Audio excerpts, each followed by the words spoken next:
A série de mensagens Momento de Reflexão é um instrumento poderoso de estudo bíblico e de evangelismo para você que ama o conhecimento da verdade, para você que tem um grande anseio de crescer na graça e no conhecimento de nosso Senhor e Salvador Jesus Cristo. Então, que esta série de mensagens, que leva temas profundos da teologia bíblica, temas que são de fundamental importância para você compreender em profundidade as Escrituras Sagradas e tudo à luz da Bíblia, porque a Bíblia é a nossa única e exclusiva regra de fé. Que esta série de mensagens gravada em DVD abençoe muito a tua vida e seja um poderoso instrumento de evangelismo para você alcançar as ovelhas do Senhor Jesus Cristo. A graça e a paz para todos. Nesse momento de reflexão, nós vamos hoje tratar de um tema que gera muita polêmica no mundo espiritual, tanto no mundo evangélico como no mundo católico, no mundo espiritual de uma maneira geral, gera muita polêmica e mais do que isso, é um assunto, um tema que é tremendamente rejeitado por aqueles que deveriam abraçá-lo, que são os pregadores. Eu estou me referindo à doutrina da predestinação, que muitos dizem que é heresia. Não, predestinação é heresia, mas ninguém diz por que é heresia, né? Então nós vamos ver hoje com Bíblia na mão, porque a Bíblia é a nossa única e exclusiva regra de fé. Eu queria que você, por favor, pegasse a tua Bíblia. Nós devemos fazer aquilo que o apóstolo Paulo recomendou à igreja. Nós devemos conferir coisas espirituais com espirituais. Sempre que nós falamos das coisas de Deus, nós temos que provar com Bíblia na mão, conferir na Bíblia, ver se as coisas são de fato assim. Como fizeram os crentes de Bereia, que ouviam Paulo pregar, recebiam a palavra com toda avidez e iam para as Escrituras para ver se as coisas eram de fato como Paulo dizia. É o que nós temos procurado fazer sempre. Então vamos abrir lá em Romanos, capítulo 8, versículo 29 e 30. Romanos capítulo 8, versículo 29 e 30. Então o apóstolo São Paulo escreve: porquanto aos que de antemão conheceu, também os predestinou para serem conformes à imagem de seu Filho, a fim de que ele seja o primogênito entre muitos irmãos. E aos que predestinou, a esses também chamou. E aos que chamou, a esses também justificou. E aos que justificou, a esses também glorificou. Então qual é a verdade da Bíblia Sagrada? Quem são aqueles que Deus chama? Está aqui escrito. Aqueles que Deus predestinou para a salvação. Há nesse mundo um povo que foi predestinado por Deus para a salvação, e há nesse mundo um povo que foi destinado por Deus para a perdição. Isso é o que está na Bíblia. Essa é a verdade divina, essa é a verdade sagrada, essa é a verdade bíblica. Aí você diz assim: pastor, mas isso não é uma injustiça? O homem não tem livre-arbítrio? Não, o homem não tem livre-arbítrio para a salvação. Livre-arbítrio é maldição. Livre-arbítrio é doutrina de demônios, é ensino de demônios. Quando eu falo de predestinação, eu estou falando de um Deus soberano. Eu estou falando de um Deus que predestinou o seu povo e amou os seus filhos. Paulo foi o único que trouxe esse ensinamento para a igreja, porque Paulo é quem recebe do Cristo ressuscitado o evangelho da graça de Deus. O evangelho das insondáveis riquezas de Cristo, Paulo diz. Esse evangelho que manifesta os mistérios revelados de Deus, os mistérios que permaneceram ocultos em Deus e das gerações passadas, mas que aprove ao Senhor revelar ao seu povo nos últimos tempos. Então, quando a gente abre a Bíblia um pouco adiante, no capítulo 9 dessa mesma epístola aos Romanos, veja que coisa fantástica, que coisa extraordinária. Paulo, ele está falando com a igreja de Roma, e aqui no versículo 11, ele está falando de Rebeca, que era esposa de Isaac, estava grávida, e veja o que ele diz: e ainda não eram os gêmeos nascidos, ela tinha uma gravidez de gêmeos, nem tinham praticado o bem ou o mal, para que o propósito de Deus quanto à eleição prevalecesse, não por obras, mas por aquele que chama. Já fora dito a ela: o mais velho será servo do mais moço. Como está escrito, amei Jacó, porém me aborreci de Esaú. Veja que coisa. Ela tinha uma gravidez de gêmeos. Paulo diz, olha, os gêmeos não tinham ainda nascido. Eles não tinham praticado nem o bem nem o mal. E Deus já havia decretado, Deus já havia determinado. O mais velho vai ser servo do mais moço. Eu amei Jacó e me aborreci de Esaú. Ora, quando Paulo fala isso, Paulo percebe que algumas pessoas estavam na sua mente dizendo, mas isso é uma injustiça? Deus está sendo injusto? Como é que pode Deus fazer uma coisa dessa? As crianças nem nasceram, não praticaram o bem, não praticaram o mal, e Deus já decretou isso. E então no versículo 14 Paulo diz, que diremos, pois? A injustiça da parte de Deus?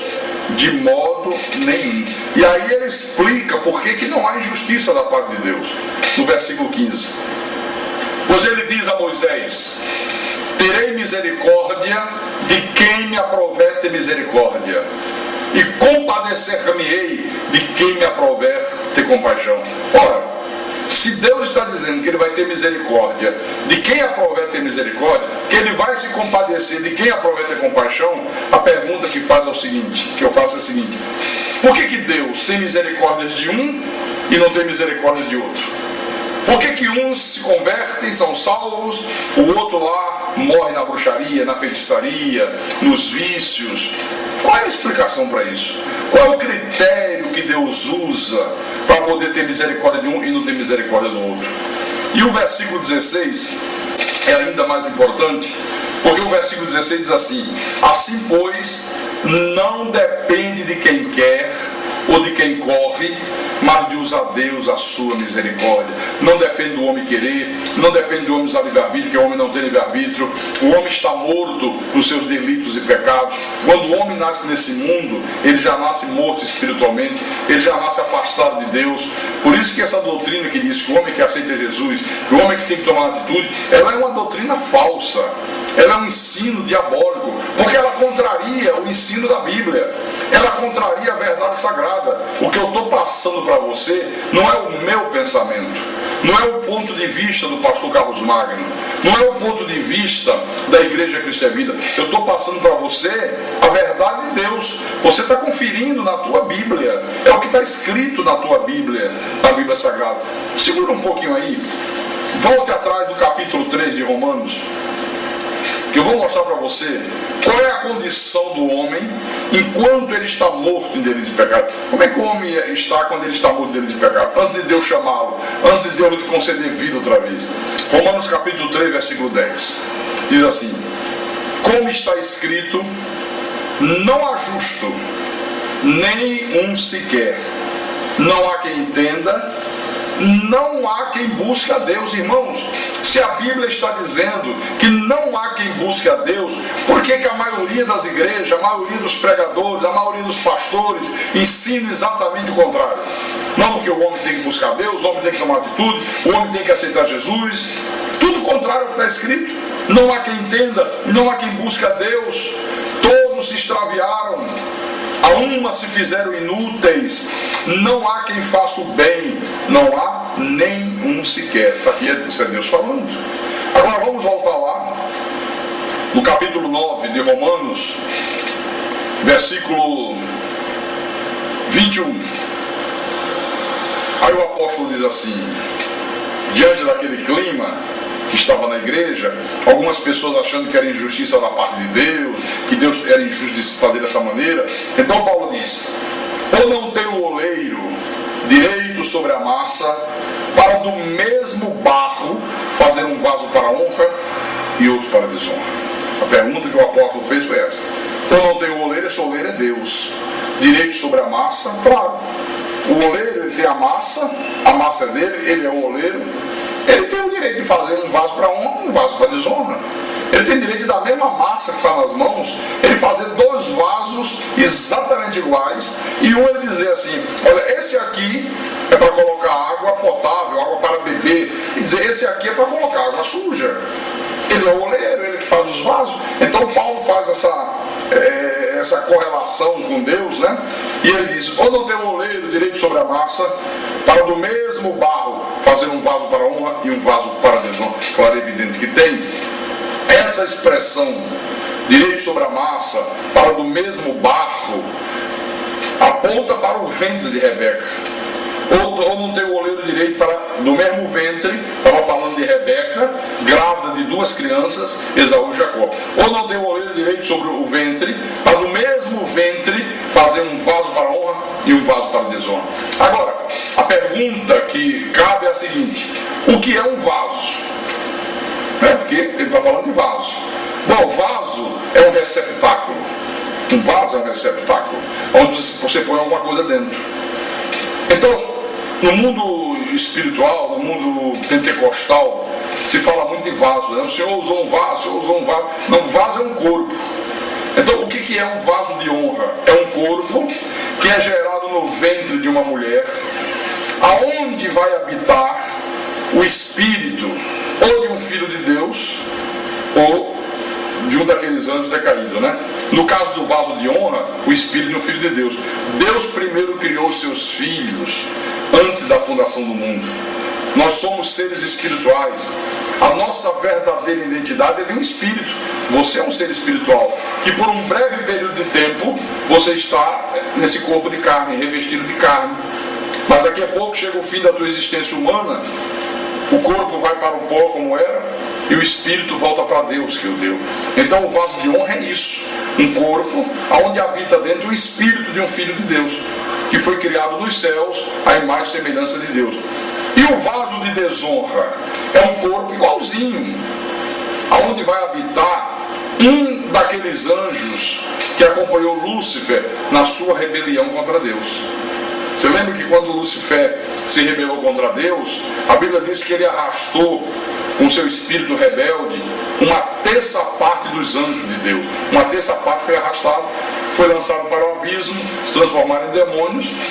Então, quando houve o episódio lá do Jardim do Éden, você sabe que Satanás conseguiu induzir Adão e Eva ao pecado, a desobedecer a Deus. Então há um momento que Deus aparece no Jardim do Éden, há uma pequena reunião lá, isso está aqui registrado em Gênesis capítulo 3, versículo 15. E olha que coisa interessante, está lá no Jardim do Éden Satanás, Adão, Eva e o próprio Deus. Então Deus toma a palavra e se dirige a Satanás, a serpente, e diz o seguinte: porém inimizade entre ti e a mulher, entre a tua descendência e o seu descendente. A pergunta é: que descendência é essa aqui do diabo? Que descendência é essa aqui da serpente? Será que são serpentezinha, filhote de serpente? Claro, evidente que não. Essa palavra descendência no hebraico significa do mesmo tronco, da mesma raiz, da mesma origem, né? Da mesma laia. Então, essa descendência da serpente é aquela uma terça parte dos anjos que acompanhou Lúcifer. Então Deus, indignado diante do que a serpente fez no Jardim do Éden, toma a decisão de fazer vasos para a honra e vasos para a desonra.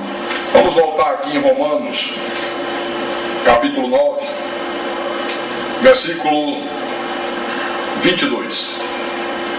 No versículo 22 diz assim: que diremos, pois, se Deus, querendo mostrar a sua ira e dar a conhecer o seu poder, suportou com muita longanimidade, com muita paciência, né, os vasos de ira preparados para perdição.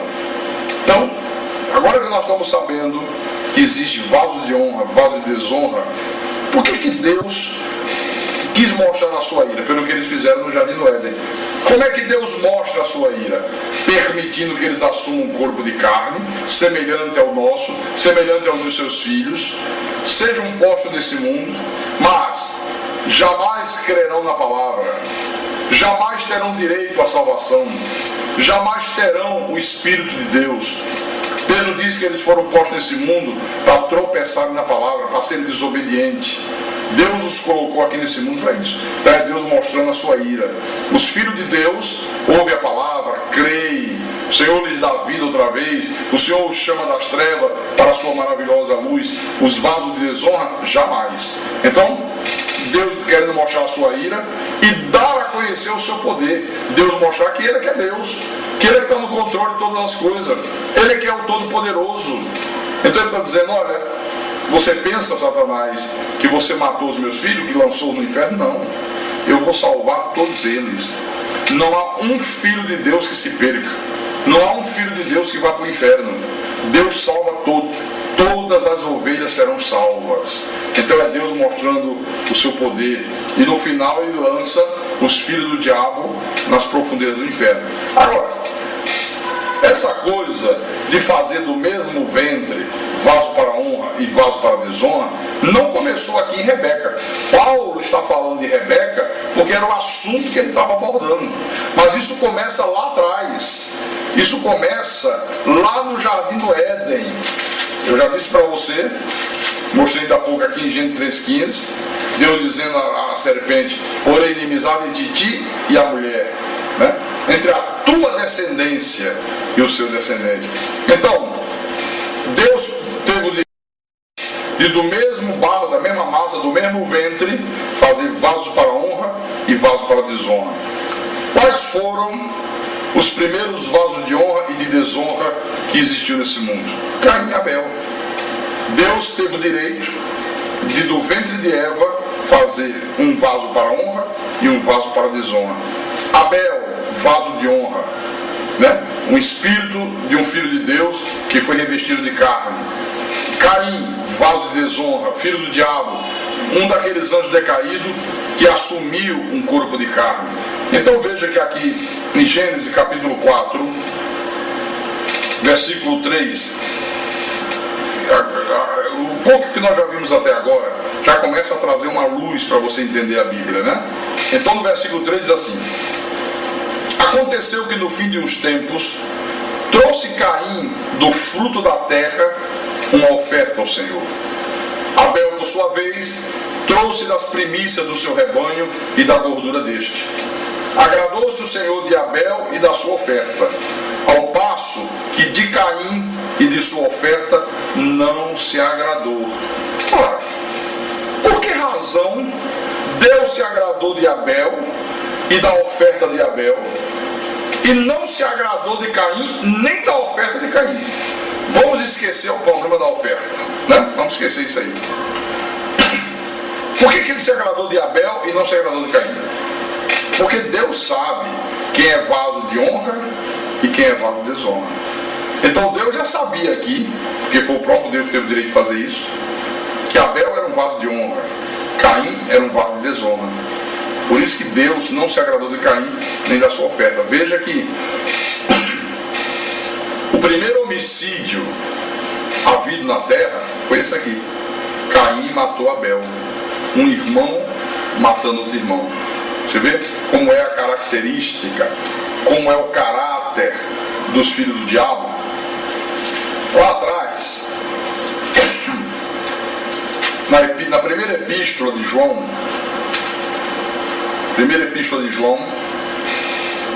capítulo 3, versículo 12, diz assim: não segundo Caim, que era do maligno, e assassinou a seu irmão. E por que o assassinou? Porque as suas obras eram más e a de seu irmão justa. Então Caim, ele não se tornou do maligno, ele era do maligno, ele era um vaso de desonra, ele era um filho do diabo, por isso assassinou o irmão dele. Ele era do maligno, porque tem gente que acha que ele se tornou do maligno. Não, ele era do maligno. Por isso, meus irmãos, que a predestinação, a doutrina da predestinação é a coluna vertebral do Evangelho. Se você não compreender a predestinação, você não compreende a Bíblia, você não compreende Deus, você não compreende nada, absolutamente nada. Ela é de vital importância para o perfeito conhecimento das Escrituras Sagradas. A verdade da Sagrada Escritura é que há um povo nesse mundo que foi predestinado para a salvação. Há um povo nessa terra que foi destinado para a perdição. Aí você diz assim, pastor Carlos Magno, esse povo que foi destinado para a salvação, só eles serão salvos? Só. Mas pastor, Jesus não morreu por toda a humanidade? Não. A Bíblia não diz que Jesus morreu por toda a humanidade. E o que a Bíblia diz, meu pastor? Vamos ver, isso é muito interessante, não é? Lá no livro do profeta Isaías, capítulo 53, Isaías 53, versículo 11, veja que 700 anos antes de Jesus se manifestar ao mundo, Deus fala através do profeta Isaías e diz o seguinte, está falando sobre o Senhor Jesus Cristo: ele verá o fruto do penoso trabalho de sua alma e ficará satisfeito. O meu servo, o justo, com o seu conhecimento, justificará a muitos. A Bíblia diz que ele vai justificar a todos, não justificará a muitos, porque as iniquidades deles levará sobre si. No versículo 12: por isso, eu lhe darei muitos como a sua parte, e com os poderosos repartirá ele o despojo. Porquanto derramou a sua alma na morte, foi contado com os transgressores, contudo, levou sobre si o pecado de muitos. Eu pergunto, Jesus na cruz do Calvário levou o pecado de quantos? O que se prega nas igrejas é que ele levou o pecado de todos os homens, mas o homem que não quer aceitar Jesus, o homem que não se rende a Deus, o homem que não busca o Senhor. Não, o homem não pode buscar o Senhor. A Bíblia diz lá em Romanos 3,10, nós vimos ainda há pouco, não há quem entenda, não há quem busque a Deus. Então a verdade é que ele carregou, levou sobre si o pecado de muitos. Quem são esses muitos? Aqueles que Deus predestinou para a salvação. Mas tem mais. Vamos dar uma passeada mais pela Bíblia. Vamos abrir agora em Mateus capítulo 28. Mateus capítulo 28. Capítulo 26, perdão. Capítulo 26, versículo 28. Quando Jesus estava celebrando a ceia, então ele disse: porque isto é o meu sangue, o sangue da nova aliança, derramado em favor de muitos para a remissão de pecados. Quer dizer então que Jesus mesmo afirmou que o sangue dele na cruz seria derramado em favor de muitos. Ele nunca disse que o sangue dele seria derramado em favor de todos os homens, em favor de toda a humanidade. Está na tua Bíblia. Confira, por favor, o que está aí escrito, né? Será derramado em favor de muitos. Por isso que Paulo disse: aos que predestinou, são esses muitos, a esses também chamou. Aos que chamou, a esses também justificou. E aos que justificou, a esses também glorificou. Só aqueles que Deus predestinou para a salvação serão salvos. Há um povo que foi predestinado por Deus para ser salvo, para reinar eternamente com Ele. Foi por eles que o Senhor Jesus morreu. Aliás, se você vê aqui em Mateus capítulo 1, Mateus capítulo 1, versículo 21, quando Maria estava grávida e José um tanto quanto desorientado, que não entendia o porquê daquela gravidez sobrenatural de Maria, estava pensando até em abandoná-la. Quando aparece o anjo de Deus, diz para José não abandonar. Aí ele diz aqui no versículo 21, ela dará à luz um filho e lhe porás o nome de Jesus, porque ele salvará o seu povo dos pecados dele. Veja, ele veio salvar um povo que é dele. Ele não veio salvar toda a humanidade, porque se o propósito de Deus fosse salvar toda a humanidade seria salva. Todos se salvariam. Não, ele veio salvar o seu povo dos pecados dele. E só esse povo que foi predestinado por Deus para a salvação será salvo. Aqui no livro de Atos dos Apóstolos, Atos capítulo 13, veja na tua Bíblia, por favor, versículo 48, Atos 13, 48. Paulo estava pregando diz assim: os gentios, os estrangeiros, aqueles que não eram nascidos em Israel, aqueles que não tinham sangue israelita correndo nas veias, ouvindo isto que Paulo pregava, regozijavam-se e glorificavam a palavra do Senhor, e creram todos os que haviam sido destinados para a vida eterna.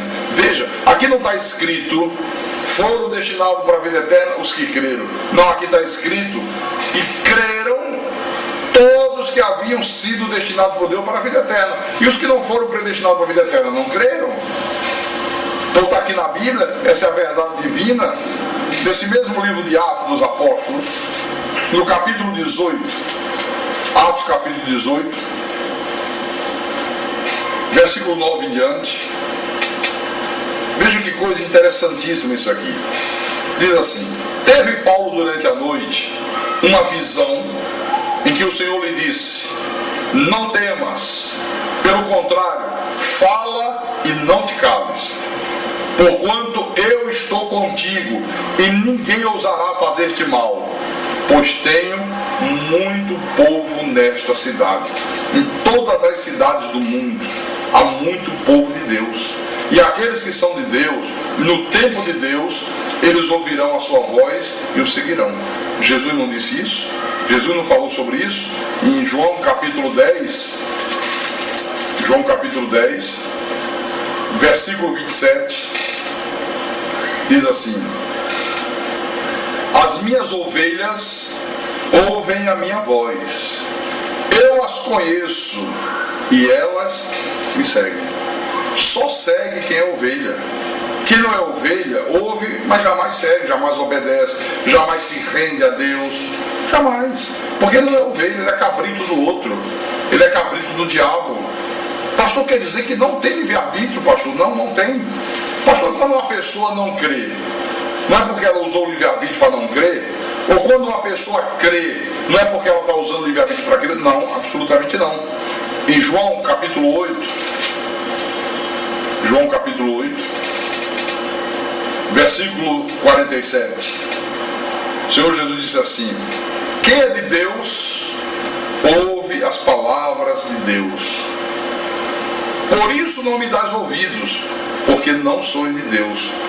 Olha, quem é de Deus e ouve a palavra penetra, a palavra impacta a pessoa, a palavra mexe com a pessoa, sabe? Ela se rende à palavra. E aquele outro que ouve, não está nem aí, entra por um ouvido, sai pelo outro, às vezes ainda zomba, né? Por quê? Porque teve livre-arbítrio? Não, porque não sois de Deus, porque não são de Deus. Havia um grupo de judeus que seguia Jesus e contestava tudo que Jesus ensinava, não criam que Jesus era o Messias, não acreditavam nos seus ensinamentos. E houve uma hora que Jesus tem um embate com essas pessoas, né? Aqui mesmo em João capítulo 8, versículo 43, aí Jesus faz uma pergunta para eles: qual a razão porque não compreendeis a minha linguagem? E o próprio Jesus responde: é porque sois incapazes de ouvir a minha palavra. Vocês não compreendem porque vocês são incapazes. Jamais vocês ouvirão, jamais vocês obedecerão, jamais vocês se renderão. Por que razão? Olha o versículo 44: vós sois do diabo, que é o vosso pai. Você vê a razão pela qual a pessoa não crê, é porque ela é do diabo. Ela nasce na incredulidade, ela vive na incredulidade e ela morre na incredulidade. Ela jamais crerá, ela jamais se renderá a Deus. Então a verdade é que o fato da pessoa ser um filho de Deus independe de livre-arbítrio. Absolutamente não. O ser filho de Deus, o ser predestinado e escolhido para a salvação, depende única e exclusivamente da vontade soberana de Deus. Única e exclusivamente da vontade soberana de Deus. Aqui em Efésios, olha, vem um pouquinho à frente, marca aí na tua Bíblia que isso aqui é muito importante. Efésios capítulo 1, versículo 11. Olha o que diz aqui a palavra do nosso Deus: nele digo, no qual fomos também feitos herança, predestinados segundo o propósito daquele que faz todas as coisas conforme o conselho da sua vontade. Quem é que tem a ousadia de dizer que predestinação é heresia? Como é que uma pessoa pode dizer que a Bíblia está ensinando heresia? Está chamando Deus de herege. Não fui eu que escrevi essa Bíblia. É Deus que está dizendo aqui que nós fomos predestinados segundo o propósito, não foi segundo o livre-arbítrio, segundo o propósito daquele que faz todas as coisas conforme o conselho da sua vontade. Não é conforme o livre-arbítrio do homem, não é conforme o desejo do homem. Essa é a verdade sagrada. Em João, capítulo 15, versículo 16, são versículos importantes que nós precisamos compreendê-los muito bem. João capítulo 15, versículo 16, o Senhor Jesus disse assim: não fostes vós que me escolhestes a mim.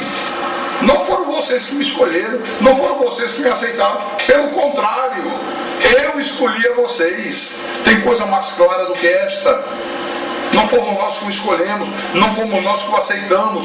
Nós estávamos mortos nos nossos delitos e pecados. Foi o nosso Deus que nos aceitou. Foi Ele que nos aceitou. Foi Ele que nos chamou. Foi Ele que nos justificou. Foi Ele que nos glorificou. Foi Ele que fez tudo. Tudo é Ele. Foi Deus. Agora tem aqueles que dizem assim: não, predestinação é que Deus sabia quem é que ia aceitar Jesus por livre-arbítrio. Não, absolutamente não. Predestinação, a palavra já diz, pré-destino. Antes de você ter um destino, Deus te deu esse destino. Deus predestinou. Ele te deu um destino pré. Não é que Deus sabia. Agora, baseado em que eles dizem que predestinação é que Deus sabia? Bom, por favor, abra a tua Bíblia na primeira epístola de Pedro, capítulo 1, versículo 2. 1 de Pedro, capítulo 1, versículo 2. Pedro diz assim: eleitos segundo a presciência de Deus Pai, em santificação do Espírito, para a obediência e a aspersão do sangue de Jesus Cristo, graça e paz vos sejam multiplicados. Então esta palavrinha presciência, ele diz, não, presciência é que Deus sabia quem ia aceitar Jesus. Não. Essa palavra presciência, no texto grego original, é prognose. Prognose significa determinação. Então é eleitos segundo a determinação de Deus. Deus determinou que você se converteria. Deus determinou o dia e a hora que você ouviria a palavra, que você creria, que você seria salvo. Tudo foi determinado por Deus. Se você vier um pouco atrás, no livro de Atos dos Apóstolos, capítulo 2, versículo 22 e 23. Acompanhe a leitura. Varões israelitas, Pedro disse, atendei a estas palavras. Jesus, o Nazareno, varão aprovado por Deus diante de vós, com milagres, prodígios e sinais, os quais o próprio Deus realizou por intermédio dele entre vós, como vós mesmos sabeis. Aí no versículo 23 é o que vem, que é fantástico. Pedro diz: sendo este entregue pelo determinado desígnio e presciência de Deus, vós o matastes, crucificando por mão de iníquo. Olha, Pedro está dizendo, olha, Jesus foi entregue na mão de vocês pelo um determinado desígnio, por uma vontade soberana de Deus, por uma determinação de Deus. Estava determinado por Deus que seria assim. Por isso que as profecias do Velho Testamento diziam que o Filho de Deus seria entregue na mão dos pecadores, ele seria morto, ele seria crucificado. Está tudo lá profetizado. Deus determinou tudo. Que ele seria crucificado no meio de dois malfeitores, dois ladrões, que nenhum dos seus ossos se quebraria, que ele seria traído por 30 moedas de prata. Tudo determinado por Deus. Então presciência é determinação divina. Deus determinou, viu? Não é que Deus sabia, não. Isso é argumento de quem quer se posicionar como inimigo da verdade. Aqui em Romanos, capítulo 10, versículo 20. Romanos capítulo 10, versículo 20. Veja o que diz. Isaías a mais se atreve e diz: fui achado pelos que não me procuravam, revelei-me aos que não perguntavam por mim. Você veja, o Senhor Jesus está dizendo: eu fui achado pelos que não me procuravam. Nós não procurávamos o Senhor, você não procurava Jesus, você estava morto dos teus delitos e pecados. Aí ele diz: revelei-me aos que não perguntavam por mim. Nós não perguntávamos, ele veio e se revelou a nós. Ele se fez achar por nós. Veja, tudo dentro dos desígnios e da presciência de Deus. Esta é a verdade sagrada. Por isso que nós temos ensinado que só se salvarão aqueles que foram predestinados por Deus, aqueles cujos nomes estão escritos no livro da vida desde a fundação do mundo. Porque se fala muito de livro da vida nas igrejas, né? Mas só que se fala de uma maneira errada. Por exemplo, eu quero que você abra a tua Bíblia no livro de Apocalipse. Vamos lá no último livro da Bíblia. Apocalipse capítulo 20. Apocalipse capítulo 20, versículo 15. Diz assim: e se alguém não foi achado inscrito no livro da vida, esse foi lançado para dentro do lago de fogo. Aí muitos pastores dizem: está vendo? O seu nome tem que ser escrito no livro da vida, você tem que aceitar Jesus, você tem que se converter, você tem que batizar nas águas, você tem que fazer isso, você tem que fazer aquilo, para Deus escrever teu nome no livro da vida. Calma, calma, que a coisa não é assim. Vamos ver outra passagem bíblica importante. Apocalipse capítulo 21, versículo 27. Ele está falando da igreja e ele diz: nela nunca jamais penetrará coisa alguma contaminada, nem o que pratica abominação e mentira, mas somente os inscritos no livro da vida do Cordeiro. Só farão parte da igreja, a igreja como corpo místico de Cristo, aqueles cujos nomes estão escritos no livro da vida do Cordeiro. Aí a pergunta é: escrito no livro da vida do Cordeiro, quando? Quando aceitou Jesus? Não, que o homem não pode aceitar Jesus. O homem está morto em delitos e pecado. A Bíblia diz: não há quem entenda, não há quem busque a Deus. Então, escrito no livro da vida quando, pastor? Quando é que finalmente Deus escreveu os nossos nomes no livro da vida? Bom, a Bíblia responde em Apocalipse mesmo. Volte um pouco atrás. Apocalipse capítulo 13, versículo 8. Aqui João está falando da besta que emerge do mar, que é um sistema político do anticristo. E ele diz: e adorá-la-ão todos os que habitam sobre a terra, aqueles cujos nomes não foram escritos no livro da vida do Cordeiro que foi morto desde a fundação do mundo. Então, quer dizer que há nesse mundo pessoas cujos nomes foram escritos no livro da vida do Cordeiro desde a fundação do mundo. E há pessoas nesse mundo cujos nomes não foram escritos no livro da vida do Cordeiro desde a fundação do mundo, que são os filhos do diabo, são os vasos de desonra. Em Apocalipse 17, Apocalipse capítulo 17, versículo 8, agora ele fala de uma besta religiosa, um sistema religioso do anticristo, a falsa igreja, as falsas igrejas. E ele diz: a besta que viste era e não é, está para emergir do abismo e caminha para a destruição. E aqueles que habitam sobre a terra, cujos nomes não foram escritos no livro da vida desde a fundação do mundo, se admirarão vendo a besta que era e não é, mas aparecerá. Olha que coisa linda. Aqueles que habitam sobre a terra, cujos nomes não foram escritos no livro da vida. Escrito no livro da vida desde quando? Desde a fundação do mundo. A igreja que o pastor ensina que o nome é escrito no livro da vida quando batiza nas águas. O outro diz não, é quando é batizado com o Espírito Santo.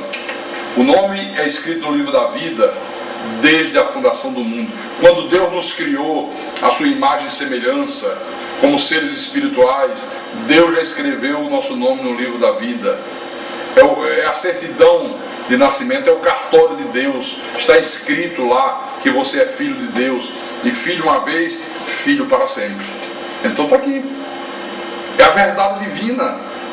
Há dois tipos de povo nessa terra: aqueles cujos nomes foram escritos no livro da vida desde a fundação do mundo, os eleitos de Deus, os filhos de Deus, aqueles que Deus predestinou para a salvação, e aqueles cujos nomes não foram escritos no livro da vida desde a fundação do mundo, os filhos do diabo, os vasos de desonra, aqueles que passaram a existir a partir de Caim. Foi a partir de Caim que passou a haver nessa terra os vasos de desonra. Deus teve o direito do mesmo vaso, do mesmo ventre, do ventre de Eva, da mesma massa, do mesmo barro, fazer vaso para honra e vaso para desonra. E ele o fez, de fato, de verdade, né? Então essa é a verdade divina, essa é a verdade sagrada, essa é a verdade da Bíblia. Há muitos argumentos contrários. Às vezes se diz, não, predestinação é uma heresia, porque Deus não faz acepção de pessoas. Será que não faz? Será que Deus não faz acepção de pessoas? Pastor, baseado em que eles dizem que Deus não faz acepção de pessoas? Eu queria convidar você a abrir a tua Bíblia, o livro de Atos dos Apóstolos, capítulo 10, versículo 34.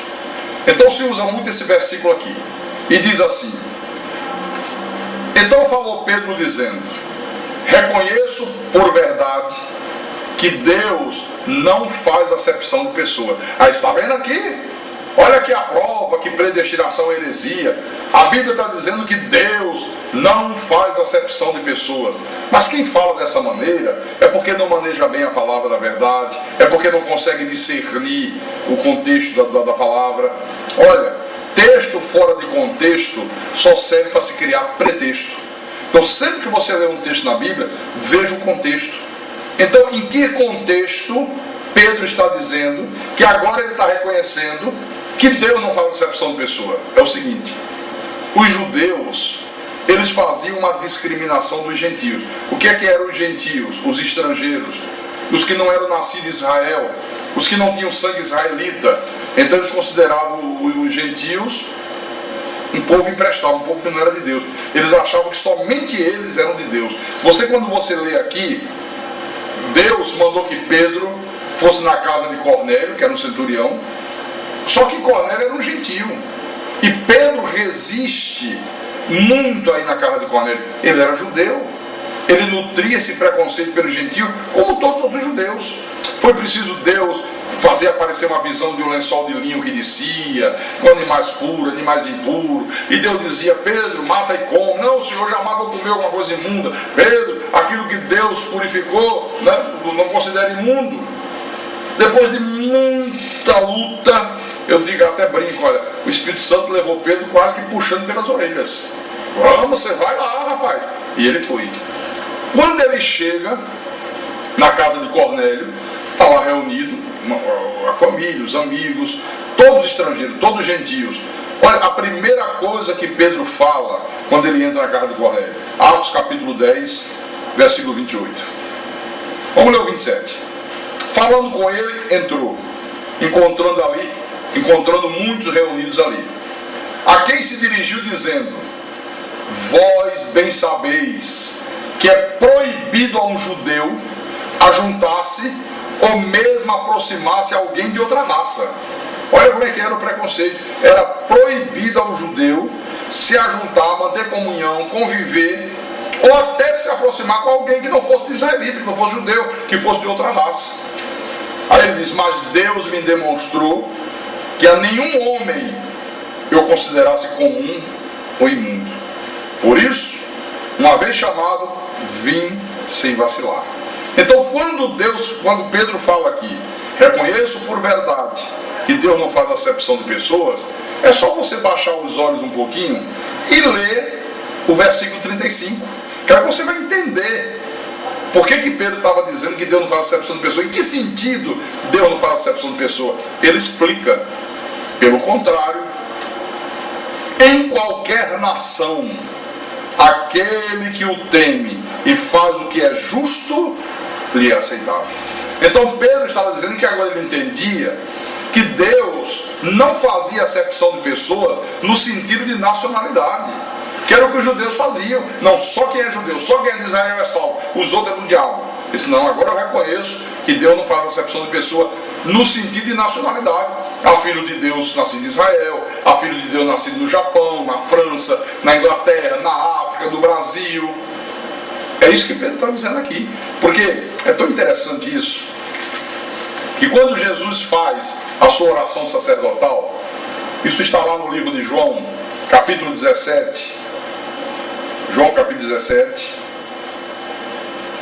versículo 9.